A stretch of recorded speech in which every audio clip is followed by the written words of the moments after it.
Yun. Basta mga kapot-pot. So, quarantine pa rin tayo. Hindi pa rin tayo makapag-vlog sa labas. Ang ginawa ko na lang, ang ginawa ko na lang, may hinalungkat ulit ako mga pictures dito from 3 years ago. Ito yung nag-ride kami from Manila to Pagudpud. 3 days itong biyahe na to. So, may mga konting pictures, walang video, pero marami na tayong kwentong pwedeng balikan dito sa mga pictures na to. So, dahil mga pictures lang to, mabilis lang tong vlog na to. Kaya hindi ko nababanggitin yung matandang kasabihan. Yung kasabihan ng mga Kastila na ang mag-comment, mag-like at mag-subscribe ay suswertihin. Ang hindi mag-skip ng ads, mas lalong suswertihin. Hindi ko nababanggitin yan. So, punta na tayo dito sa mga pictures. Balikan na natin. So, babrowse ko na lang yung mga picture. Tapos, pag-appear ng picture, sasabihin ko na lang kung ano yung mga memories na naalala ko. Yung, gano'n na lang. So, eto. Simulan natin dito sa bike na ginamit ko.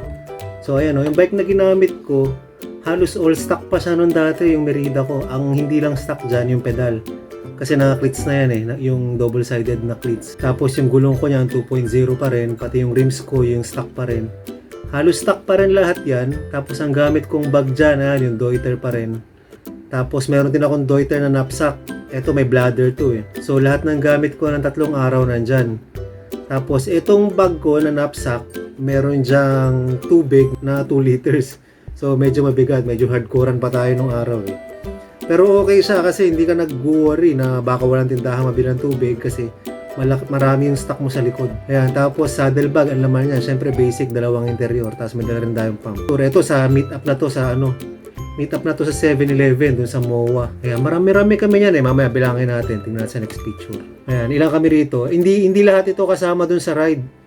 Yung iba dyan, itong 2 to, yung nasa baba, nagkataon lang na nandun sila sa meet up namin, kaya sumama rin sa group picture. Tapos itong 2 to na nasa kanan, nagkataon lang may ride din sila pa Ilocos pero hindi namin sila kagrupo. Sumabay lang sa amin kasi north din yung biyahe nila. So ang kasama dyan 1, 2, 3, 4, 5, 6, 7, 8, 9, 10, 11, 12. 12 kami lahat. Hindi ko alam kung sino kumuha ng picture na to, nakisuyo lang yata kami. Yan. So ito si Sir Rads, yung taga Bicol. Kung napanood nyo yung Bicol ride namin, siya yung nakita namin doon sa Bicol. Tsaka nung first Manila Bicol ride din namin, siya yung lumuwas from Bicol papuntang Manila para lang sumama sa amin pumadyak from Manila to Bicol. Hardcore din yan. Tapos ito si Sir Rick. Tapos ito si Doc. Medyo mataba-taba pa si Doc dito Yan. Tapos ito si Sir Noel. Ito si Jeff Kaputan. Ito si Kevin. Tapos ayan ako. Ito si Ron Reyes. Brian Santos. Si Tony.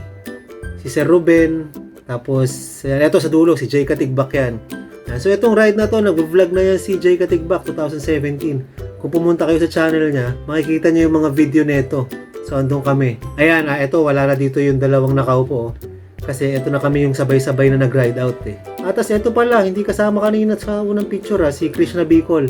Taga Batangas to. Teacher yan sa Batangas. Ayan, so kami yung magkakasamang nag-ride out. Tapos, pag-ride out namin sa MOA, dumaan muna kami sa kilometer 0 para lang mag-picture ulit, group picture. Tapos, etong picture na to, medyo malayo na to kasi nga hindi pa ako nag-vlog noon, so bihirang-bihira ako mag-picture, mag-video. So, ito ay, malayo na to, alas 4 na to ng madaling araw. So, umalis kami sa MOA ng mga alas 12 ng hating gabi. Kasi ito, alas 4 na to, kung di ako nagkakamali, bandang Tarlac na to siguro, or kung hindi Tarlac, siguro mga Angeles na siguro. Kasi medyo pagod na ako yan, kaya kita mo, nakabukas na yung jersey ko. So, may picture pa ako na nakatulog ako, nag-aantayan kami dyan Tapos nakaidlip ako, tingnan mo itsura ko, nakanganga pa ako. Sino kaya pumicture sa akin dyan?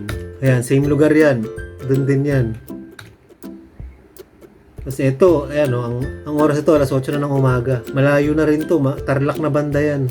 Jay Katigbak, Brian Santos, almusal kami yan. Doon din yan. Tapos, yun din pala, nung pag-ride out namin sa Luneta, wala rin si Sir Ronnie ron. Pero kinita na namin siya sa Balagtas na kasi nga, yan si Sir Ronnie, kapag ang biyahe north, hindi na siya pumupunta sa Luneta or sa MOA. Ang ginagawa niya, nag-aantay na lang siya sa Balagtas. Sa ride na to, 2 sila. Ito si Cedric. So, kasama na namin sila. Bandang Tarlac na to. Tapos, ito naman, tong picture na to.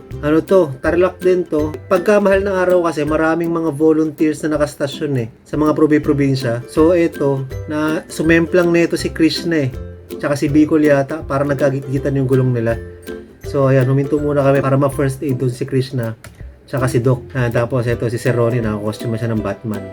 Tapos ito, along Tarlac, ito yung first time na nakita ko si Sir Ronnie na naka-Batman na costume. So tuwan-tuwa ako niyan kasi nag-iiba yung karakter niya. Natutuwa rin ako pag nakikita ko yung mga tao na pag natutuwa na nakikita siya na naka-Batman na costume. So ito, Pangasinan na. Itong arko na to, hindi mo na to makikita ngayon eh. Hindi ko alam ba't nila tinanggal. Tapos ito, Tarlac pa rin to. Almusal lang. Wala. Ang konti ko talaga mag-picture nung araw. Ito, sa ano na to, La Union na to. Almusal na namin to. Pero wala akong picture nung pagdating namin dyan ng gabi. Umaga na lang, ayan, nung pa-ride out na kami kinabukasan. Yan yung transient na tinuluyan namin. Oh, ang layo na agad. Banggar na agad, La Union. Ano ba naman yan? Nakakapanghinayang din minsan eh kapag ka naisip. Sayang kung nag-vlog na ako noon. Ang dami ko sana may papakitang ano. Yan, tapos arko na ng Ilocos Sur. Nakakalungkot naman, no? Suso Beach. Mga kailangan mong hintuan para picturean lang. Mga interesting na pangalan. Ito, basta along Ilocos, ayan. Si Sir Rads. Paraiso ni Juan, ayan, si Sir Ruben. Hindi ko na maalala kung saan eksakto yung nito, yung lugar na to. Sayang, saan to? Rotary. Saan? Hindi ko makita kung saan lugar. Ayan, saan lugar yung mga yan? Basta Ilocos yan. Sayang, no? Ang ganda sana kung may video, tapos may drone. Ang sarap magpalipad ng drone dyan. Ayan, tapos vegan na. Ito na yung yun na yun, yung buong picture ng day to namin. Ganun lang. Ayan na, second day namin ng vegan. Yun lang. Ito, kinabukasan na to. Pa-ride out na kami. So, day 2 yan. Ang sunod niyan sa sa Pagudpud na. Target namin kasi 3 days nga lang yung biyahe namin. So, yung first day yung kanina, Manila to La Union, tapos La Union papunta rito sa vegan. Ayan, tapos na group picture lang kami bago mag-ride out. Yung naka-fat bike pa si Tony. Yun lang, si Batman. Tuduyan pa. San Juan La Union, Ilocos Norte. Ayan, nung panahon na yun, marami kami nakakasabay na ganito yung mga nagmumotor. Kasi nga marami nagbabiyahe niyan kasi mahal ng araw yan. Ito sa Pinili. Paway. Ayan, medyo nakakapanghinayang tuloy, sayang. Kung nung mga panahon na yan, kung may drone na ako, tapos nag-vlog na ako, ang ganda sanang mag-video dyan sa Paway. Nakakapanghinayang. Tapos eto, sa Lawag na. Ayan, so puro ganyan lang. Nakakapanghinayang din na Eto, nagkita-kita na ulit kami sa Inasal, lunch sa Inasal. Ayan, sa kilometer 500. Siyempre, magpipicture ka dyan. Ayan, sa Pasukin. Ito, doon din yata to sa Pasukin din itong itong beach na to. Tapos ito na yung ito na yung nag-iisang picture ko ng windmill. Hindi masyadong maganda yung kuha kasi nangyari, nagkamali ako ng liko niyan eh. Banda dyan sa Ilocos, sa may malapit na sa windmill, hiwa-hiwalay na kami niyan. So kanya-kanyang pacing na. So mag-isa na lang ako niyan eh. Tapos nagkamali ako, pumasok agad ako doon sa may nauna akong nakitang karatula na na windmill. Pagpasok ko, ganyan lang yung makikita mo. Hindi kagaya sila Doc. Doon pala dapat sa Bangi, windmill. Andun yung maayos na spot kung saan pwede mag-video, mag-picture. So ako, mali ang napasukan ko. Kaya yan lang yung pinakamagandang picture na may papakita ko sa windmill. Para lang ako nagpunta sa Pililya. Kaya tapos next picture, Pagudpud na. Ay! Nakapanghinayang. Ito ang interesting dito sa Pagudpud. Siyempre, ang layo ng binahe nyo from Vigan papunta ng Pagudpud. So, nung nakita namin ng Pagudpud na yan, yung arko, akala namin, okay na. Yung pala, pag nakita mo yung Pagudpud na arko, malayo pa yung papadyakin mo, papasok sa loob. Pagkatapos niya, picture, sayang lang, gabi na eh. Mas maganda sana yung kung umaga. So, yan na yung pinakamayos na picture na mapapakita ko nung nagpagudpud kami. Yan, tapos itong picture na to, kinabukasan na to. Paalis na kami dito. Dito kami natulog sa Villa sa Villa de Careza. Nung dumating kami dyan nung gabi, wala nang wala nang bakanteng kwarto kasi nga sobrang sobrang daming tao dahil mahal na araw yan. So ang ginawa namin, nakisuyo na lang kami sa may-ari netong resort na to. Tapos doon kami pinatulog sa kantin. Sayang walang picture na papakita eh. Ayan, tapos nag-beach na lang kami sa Pagudpud. Ayan, picture. Tapos yan, nagpunta kami sa Patapat Bridge.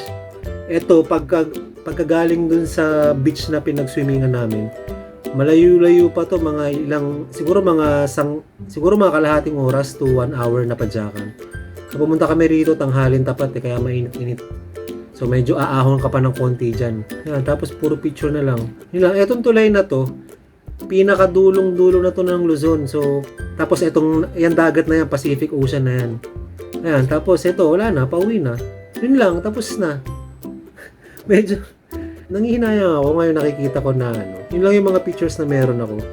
Although syempre, maraming memories sa utak mo, kaya lang, mas maganda sana kung parang kagaya dun sa Bicol ride namin na i-document na mabuti lahat. Pero wala, ganun talaga eh. Hindi pa ako nag-vlog ng mga panahon na yan. Hindi na ako mahilig mag-picture dati. Yun, sana, pag natapos ng quarantine na to, sana mabalikan yung, maresbakan yung pagudpud na yan. Actually, pag nag-North Luzon Loop, babalikan yan. So, yun, by that time, sisiguraduhin natin i-document na natin lahat. Kasi maraming magandang kwento rito nung nagpagudpud kami. Hindi ko na ikukwento kasi hindi nyo ma-appreciate dahil walang mga picture, walang video. Pero next time, mabawian natin yan. Yun, sabi sa inyo, mabilis lang eh. Hindi ko pa rin babanggitin yung matandang kasabihan na ang mag-comment, mag-like at mag-subscribe ay suswertihin. Ang hindi mag-skip ng ads, mas lalong suswertihin. So hanggang sa muli, salamat.